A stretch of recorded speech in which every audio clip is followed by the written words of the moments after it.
Chapter 18. Now Jethro, the priest of Midian and father-in-law of Moses, heard of everything God had done for Moses and for his people Israel, and how the Lord had brought Israel out of Egypt.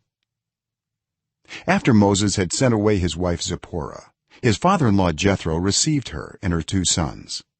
One son was named Gershom, for Moses said, I have become a foreigner in a foreign land. And the other was named Eliezer, for he said, my father's God was my helper. He saved me from the sword of Pharaoh. Jethro, Moses' father-in-law, together with Moses' sons and wife, came to him in the wilderness, where he was camped near the mountain of God. Jethro had sent word to him, I, your father-in-law, Jethro, am coming to you with your wife and her 2 sons. So Moses went out to meet his father-in-law and bowed down and kissed him. They greeted each other and then went into the tent. Moses told his father-in-law about everything the Lord had done to Pharaoh and the Egyptians for Israel's sake, and about all the hardships they had met along the way, and how the Lord had saved them. Jethro was delighted to hear about all the good things the Lord had done for Israel in rescuing them from the hand of the Egyptians. He said, praise be to the Lord, who rescued you from the hand of the Egyptians and of Pharaoh, and who rescued the people from the hand of the Egyptians. Now I know that the Lord is greater than all other gods, for he did this to those who had treated Israel arrogantly. Then Jethro, Moses' father-in-law, brought a burnt offering and other sacrifices to God. And Aaron came with all the elders of Israel to eat a meal with Moses' father-in-law in the presence of God. The next day Moses took his seat to serve as judge for the people, and they stood around him from morning till evening. When his father-in-law saw all that Moses was doing for the people, he said, what is this you are doing for the people? Why do you alone sit as judge while all these people stand around you from morning till evening?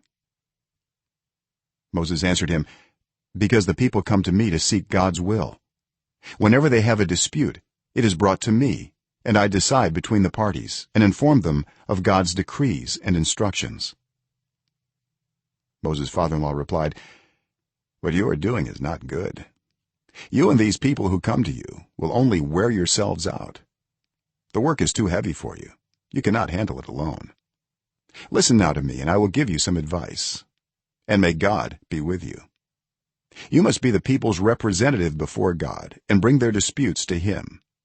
Teach them his decrees and instructions, and show them the way they are to live and how they are to behave. But select capable men from all the people, men who fear God, trustworthy men who hate dishonest gain, and appoint them as officials over thousands, hundreds, fifties, and tens.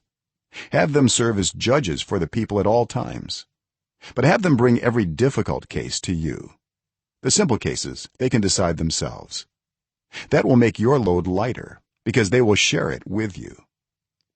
If you do this, and God so commands, you will be able to stand the strain, and all these people will go home satisfied. Moses listened to his father-in-law and did everything he said.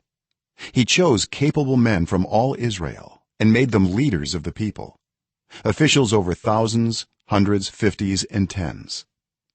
They served as judges for the people at all times. The difficult cases they brought to Moses, but the simple ones they decided themselves. Then Moses sent his father-in-law on his way, and Jethro returned to his own country.